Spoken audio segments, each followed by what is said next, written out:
Welcome to the Strategic Brief, where we unpack the world shifting power plays from humanitarian emergencies to high-stakes military posturing and what they mean for global stability today. Today, we have gathered a crucial stack of sources that really paint a stark picture of contemporary global friction.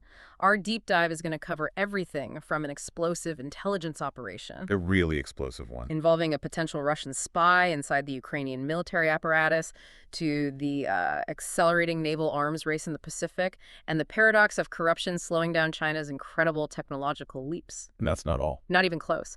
We'll also examine Europe's massive defense pivot with Germany activating a new missile shield, dissect the critical political fragmentation emerging in Gaza, and look at the role of military forces in, mitigating humanitarian disasters in Indonesia. That is a lot of ground, but it's essential to cover it all together. Our mission is to connect these seemingly disparate flashpoints from, like you said, targeted political killings to the procurement of multi-billion-dollar strategic defense systems. To give you, the listener, a complete picture. Exactly, a consolidated picture of the strategic challenges facing major powers. Because if you only focus on one area, you miss the overarching tension that is defining global politics today. Which is? It's the race between rapid technological advancement and this persistent internal political and systemic friction. Yeah. So let's unpack this crucial material. Let's jump right in. Segment 1, the intelligence field. Yeah. And this is a truly shocking story that speaks volumes about the deep penetration Kyiv is facing. The SBU security service has detained a British military instructor on suspicion of being a covert Russian spy. I mean, this is a person who is supposedly there to train Ukrainian fighters. And was allegedly working for the other side. The specifics of the allegation are what really underscored the severity of this. Tell us. Well, the suspect, he's identified as a man in his early 40s from Scotland with prior British Army experience. And the charges go far beyond basic reconnaissance. How far beyond? He is accused of reconnaissance and sabotage activities and, critically, supplying the weapons used in 3 major assassinations of high-profile, staunchly anti-Russian political figures during 2025. These weren't random targets then. We're talking about former Parliament Speaker Andrei Parubi killed in Lviv. Right, and former MP Irina Farian, also in Lviv, and then nationalist campaigner Demian Hanul, who was gunned down in Odessa. So what is the targeting of these specific nationalist voices? What does that communicate about Russia's strategic goals inside Ukraine? It communicates 2 things very, very clearly. First, it shows a highly focused attempt to destabilize the political landscape.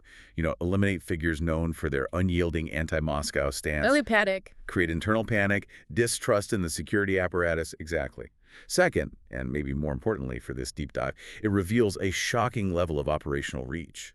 A former British service member, leveraging that trust, that access, allegedly being used to eliminate key political opponents. It's incredible. It suggests a sophisticated, multi-layered deep state operation. This is far beyond what we might call simple battlefield intelligence gathering. I have to stop you there. The sources mentioned the SBU counterintelligence service worked with British special services for the detainment. It did. Does that cooperation signal competence, or is it more of a joint effort to manage the immense political fallout here? It's both, and it has to be both. It suggests counterintelligence is still functional enough to catch high-value targets, which is a good sign for Kyiv's Western partners. But the fact remains that a high-profile Western instructor was reportedly so deeply compromised. This fundamentally challenges the assumption of security around the massive Western training missions. So every partner nation now has to be worried. We have to reevaluate their vetting processes, their internal security risks. This incident is a harsh spotlight on the profound security dilemma Kyiv faces. They need Western support, but that support, it brings its own set of internal espionage risks. Let's shift our gaze abruptly to the Pacific. The technological arms race there is, it's undeniable. China is not just expanding its naval fleet, it's undergoing a qualitative transformation. A total transformation. We're talking new flat tops that fundamentally challenge the long-standing dominance of the U.S. Navy. And the centerpiece of this is the Type 003 class aircraft carrier, the Fujian. Yes, and this vessel is a powerful strategic signal. It's the first non-U.S. carrier globally to be equipped with electromagnetic catapults, EMLs. The same tech on the American Gerald R. Ford-class supercarriers. Okay, for those of us who aren't naval engineers, why is that distinction electromagnetic versus the older steam catapults? Why is that so crucial for China's power projection? It's the difference between an adequate regional navy and a true blue water force. I mean, steam catapults are complex, they're heavy, less reliable. And EMALs? Electromagnetic catapults are lighter, they can launch heavier aircraft, and they can launch them more frequently with less stress on the airframe. Yeah. The Fujian is close to the size of American supercarriers, and it has 3 of these advanced systems. So they can operate more diverse aircraft, heavier planes. Exactly. The heavier early warning and control aircraft that are absolutely essential for long-range offensive and defensive operations. And it's not just the Fujian. The source material also notes that the new Type 076 amphibious assault ship, the Sichuan, also features an electromagnetic catapult. Right. But why would an amphibious assault ship need that kind of carrier technology? And that is where the strategic significance truly deepens. Traditionally, these ships are for troop landings, helicopter support. Sure. By adding an EMALS catapult to the Type 076, China is transforming that vessel into a light fixed-wing and drone carrier. That's revolutionary. It is, because it means China can launch larger, heavier reconnaissance drones and attack aircraft from a platform that was previously just limited to helicopters. It dramatically increases their long-range surveillance and targeting in the South China Sea. And if we look further down the construction pipeline, open-source intelligence suggests a Type 004 is coming, a nuclear-powered supercarrier. Exactly. If they achieve that, China joins a very exclusive club, just the U.S. and France, with carriers that have practically unlimited range. The core strategic goal is crystal clear. Project Power? Project military power consistently, gain operational experience, and effectively move their defensive perimeter far beyond their immediate coastline. Past the entire first island chain. Past Japan, Taiwan, the Philippines, Indonesia, they are building the infrastructure for global naval reach. Which brings us to this incredible story of technological and naval advancement running right into one of China's most profound internal friction points, corruption.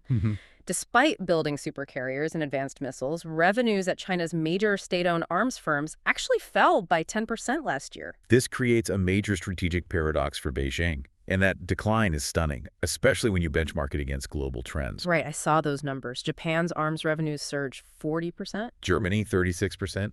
Even the U.S. saw a solid 3.8% growth. The reason for China's sharp downturn is President Xi Jinping's comprehensive corruption purges. So the purges are slowing down arms procurement. Dramatically. Norinco, which is a critical producer of land systems, saw its revenue plummet by 31%. That seems like an enormous self-inflicted wound for a military that's trying to rapidly modernize. Can you give us specific examples of how deep this crackdown went? The purge was brutal and highly focused on areas that are essential for modern warfare. In 2023, the crackdown specifically targeted the PLA rocket force. The branch responsible for their nuclear and conventional missiles? The very same. We saw 8 top generals expelled on graft charges, including He Weidong, who was the #2 general on the powerful Central Military Commission. Wow. When you remove that level of leadership and disrupt procurement chains in the most sensitive parts of the military, the short-term impact on readiness is, well, it's immediate. So this raises a critical question about the PLA's ambitious timeline. They have that goal of achieving key warfighting readiness by their 100th anniversary in 2027. Yes. Are these corruption-related delays actually biting into that strategic deadline? Absolutely. Analysis confirms that these allegations have postponed major arms contracts. It is the ultimate paradox Xi faces. Which is? Achieving true military modernization requires clean, efficient supply chains, but the very act of cleaning them guarantees short-term delays in achieving that goal. So the uncertainty is a problem right now. The uncertainty surrounding contract fulfillment, the loss of key leaders, it definitely complicates the PLA's ability to meet its 2027 readiness goals. The long-term commitment is still there, but the immediate friction from internal politics is a significant strategic liability today. Let's use that theme, the balance between friction and advancement, to pivot back to Europe. Germany is moving forward rapidly with its defense transformation. Very rapidly. They're officially activating their first long-range missile shield, the Israeli-American Arrow-3 system. This is a major defensive step.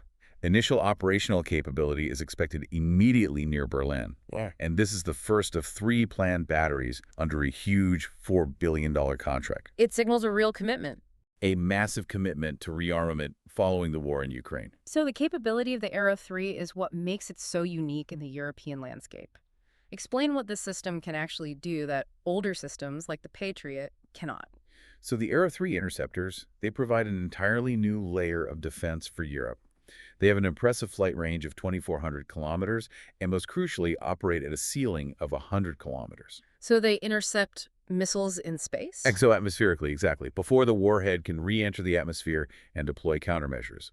And it's a proven system. Israel famously used it against missiles launched from Yemen back in November 2023. So it's about long-range threats. It's about intercepting strategic long-range ballistic missiles. Now, this deployment is the first time Arrow-3 has been deployed outside of Israel, which underscores the urgency in Europe.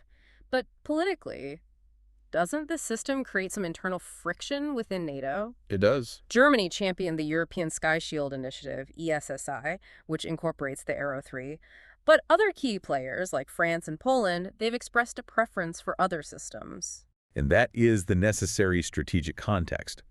While ESI, which now has 24 member states, provides a fantastic integrated air defense network, it does expose a political rift. How so? Germany's choice of the Israeli-American Arrow-3 is pragmatic. It's available, it's proven, it's highly capable, but it undermines the French push for a purely European-built defense industry. So it's capability versus cohesion. In a way, yes.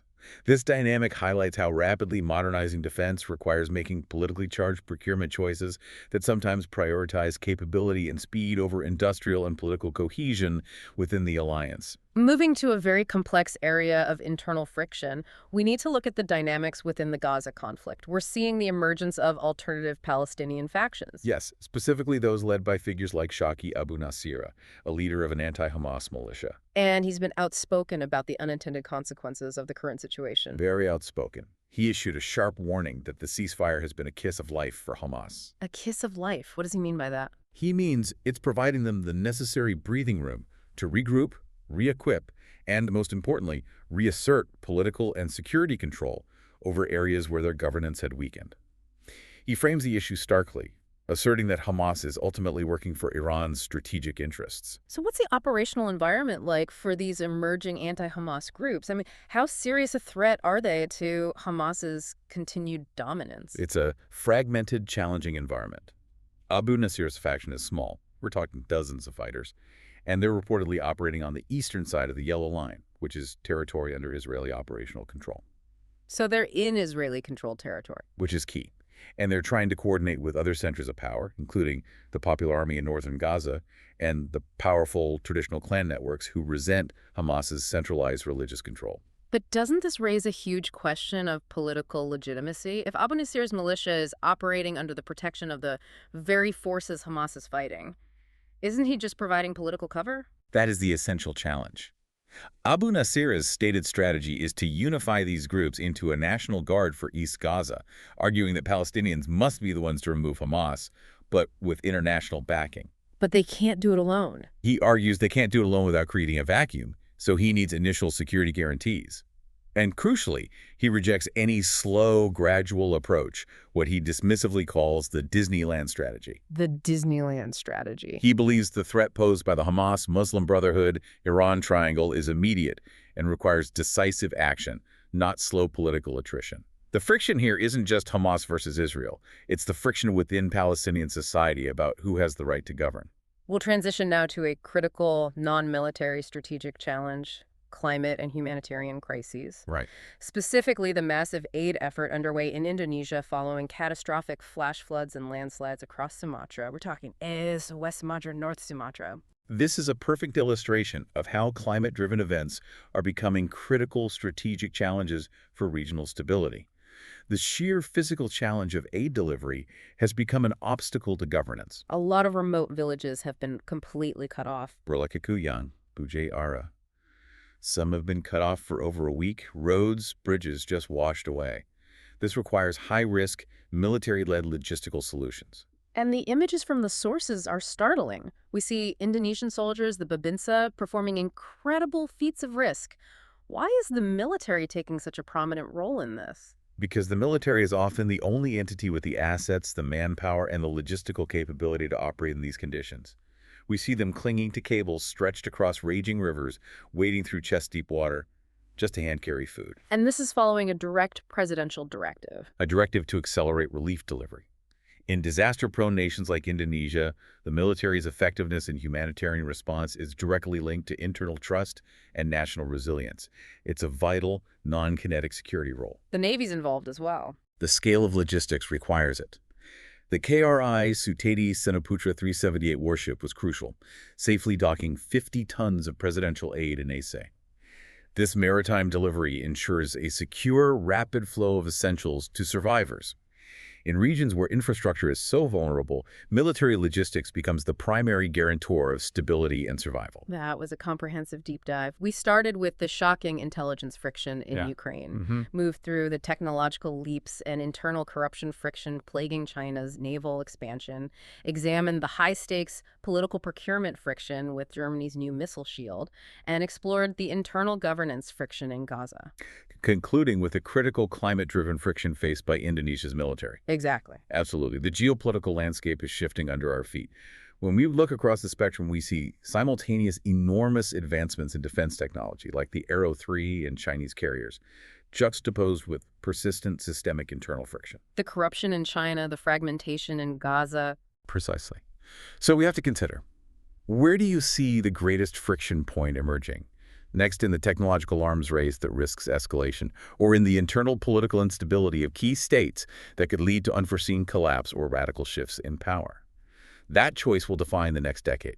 If you appreciate this briefing, hit like, share with someone who follows global strategy, maybe comment below with what you think will matter next. Your insight makes this community sharper. Stay alert, stay informed, and don't forget to subscribe if you want to stay ahead of the curve. Thanks for watching Strategic Brief. I'll see you in the next episode.